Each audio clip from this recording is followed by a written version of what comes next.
I should try Supernova.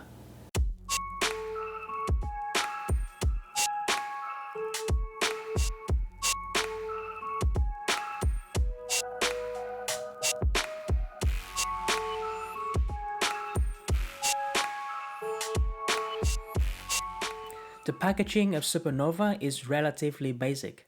The design and presentation of the outer sleeve is quite simplistic. On the other hand, the inner box is nicely done, with magnetic clasp and custom foam cutout. Everything is well protected.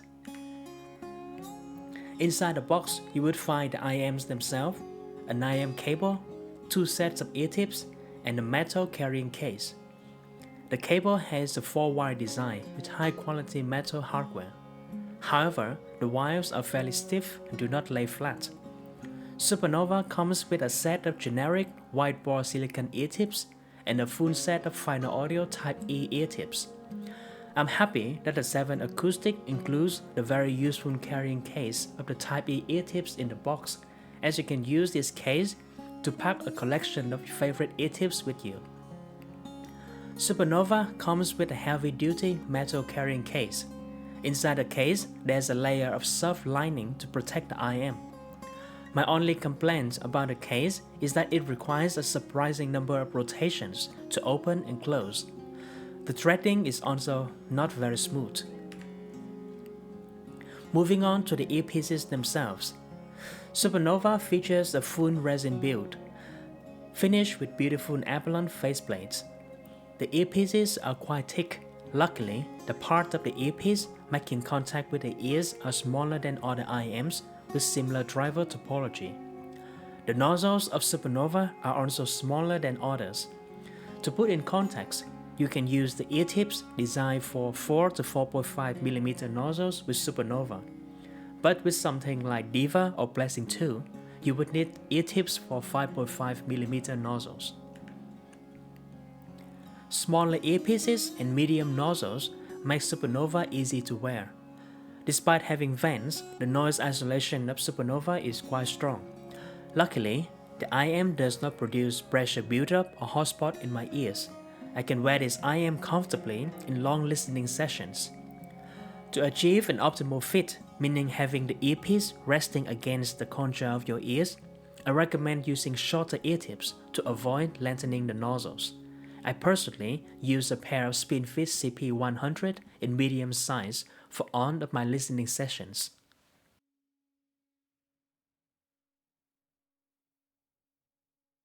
So, how does this IM sound?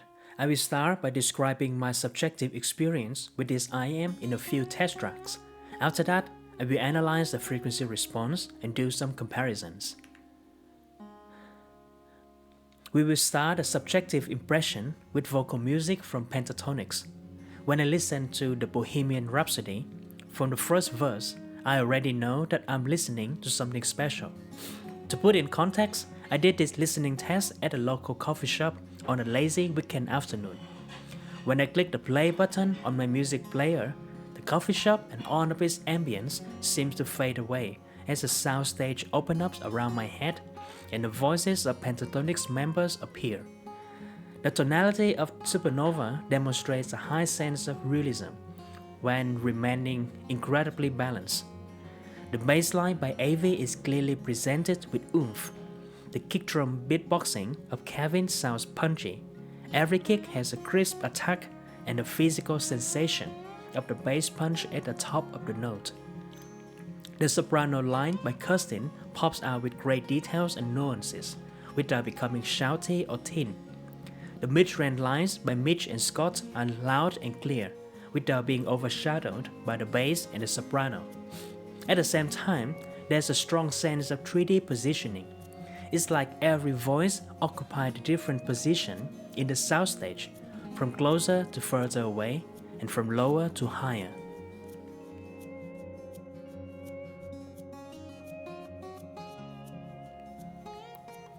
Moving on with Mendelssohn Violin Concerto. The violin has the perfect level of energy to sound crisp, clean, and stand out from the orchestra without a hint of thinness or harshness. The violin also has a great texture and details, creating a strong sense of realism. Supernova also showcases excellent control over dynamic. It can convey a wide gradation of loudness and can present the quiet passages without losing texture and details. Therefore, it can maintain the sense of tension when James Ernest moves from forte to piano passages, creating an almost magnetic sensation that draws me into the concerto. The sense of space and depth is also another strength that Supernova showcases in this recording. However, the complexity of the orchestra in this recording also reveal a limitation of Supernova in terms of the definition and separation of instruments.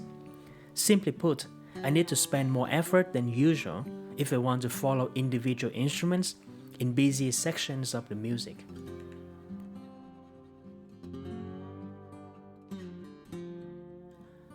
In order to test the resolution of Supernova, I listened to the third movement of the Summer Violin Concerto by Vivaldi. This piece highlights both the strengths and the weaknesses of Supernova in terms of resolution. On the plus side, I was quite pleased with the overall sense of detail and texture of all instruments. On the other hand, I was not impressed by the lack of incisiveness and separations between instruments. To be clear, Supernova is not poorly resolving IM by any stretch of the imagination. However, in these dense recordings, its resolution does fall behind something like the Andromeda 2020, which is already aging by the current standard.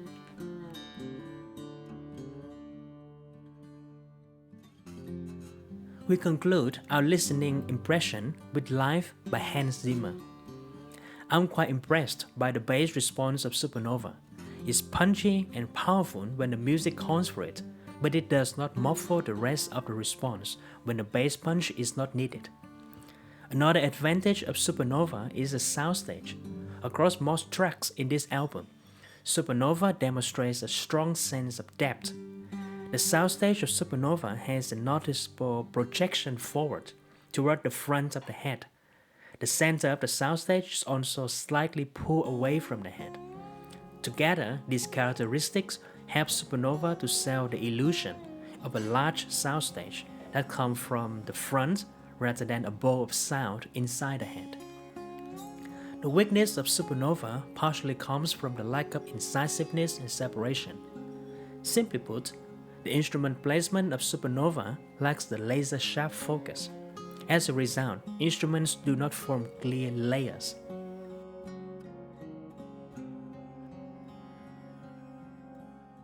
So, how did Supernova achieve its beautiful tonality? With the help of a 7/11 coupler, we can see exactly how this IM was tuned. The best way to describe the tuning of Supernova is that it follows the harmonic target where it sounds right and modifies the target whenever such corrections are necessary. Supernova strictly follows harmonic target in the important region between 500 Hz and 2000 Hz. The tuning ensures that Supernova is free of boxiness, honkiness, and hollowness and other nasty problems in the mid-range region. However, Supernova deviates from harmonic target in two important ways. Firstly, it significantly reduced the upper mid-range between 2 and 4 kHz. Secondly, it completely removes the notorious lower mid-range dip of the harmonic target. These changes together reduce the contrast between lower and upper mid-range, ensuring that the mid-range of Supernova does not sound thin and shouty like a true harmonic IM. Moving on to the treble region, Supernova significantly reduces the lower treble between 5 and 6 kHz comparing to the harmonic target. By doing so, it removes on the upper harshness and edginess. Between 8 and 10 kHz, Supernova again follows the harmonic target. Personally, I find the target provides a good idea for this region, not too harsh but also not too dull. Finally, similarly to most modern IMs, Supernova adds a peak in the upper treble, right around the upper range of human hearing. This tuning choice matches the new research results from notes about listening preference in higher frequencies. The sub-bass of Supernova is slightly below the harmonic target, which I find to be a good amount to create physical sensation of the bass without overwhelming the rest of the response. However, Supernova does not ignore the mid-bass region. As a result, you can also hear the bass rather than only feeling the sub-bass kick.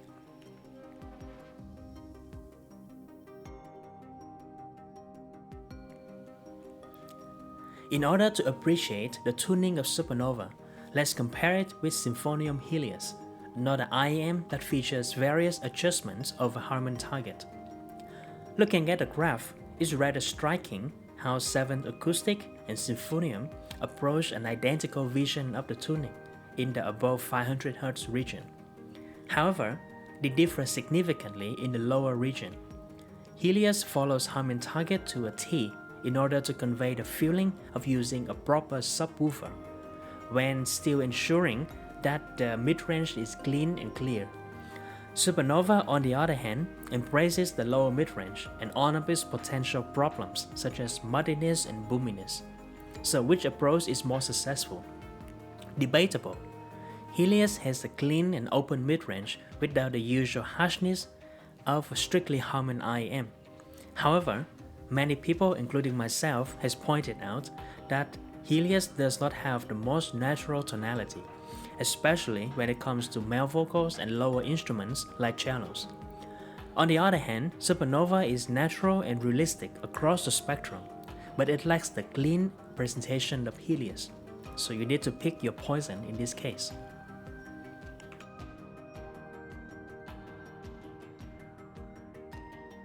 Resolution is where Supernova stumbles.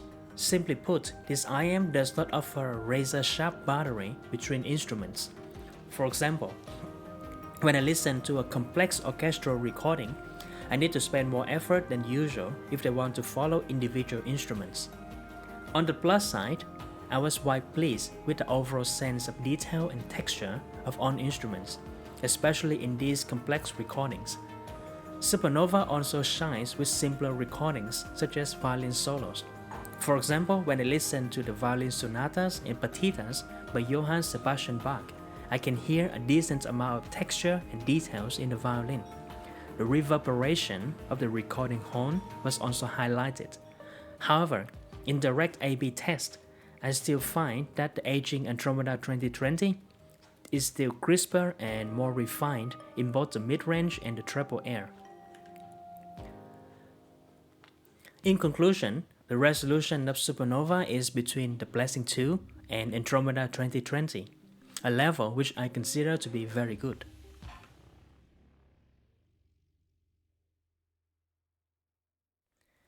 If you read my reviews, you would know that if an IEM cannot convey a convincing and interesting illusion of space, I'm not interested. Luckily, Supernova does not fail the Soundstage test. This IEM manages to create a spacious and open presentation across my music library. The strength of Supernova is a strong illusion of depth, meaning the background instruments can sound as if they come from a distance, in front of the head. Moreover, with the right recording, Supernova can place the center of the soundstage slightly in front of the head, creating a convincing illusion that the stage is outside the head rather than a ball of sound inside my head. My only complaint about Supernova is the lack of a laser focus, instrument placement and separation. As a result, the layering between closer and further away instruments does not feel very sharp and precise.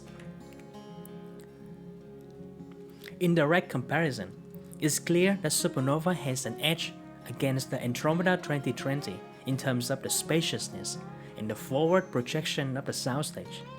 However, the Andromeda has much more precise instrument placement within its smaller soundstage. So it would be up to you to decide which one of these presentations is better. Personally, I find myself losing interest in the large but more cloudy presentation of Supernova quicker than the pinpoint presentation of the Andromeda. Still, in the grand scheme, I would place Andromeda and Supernova at the same level, which is great.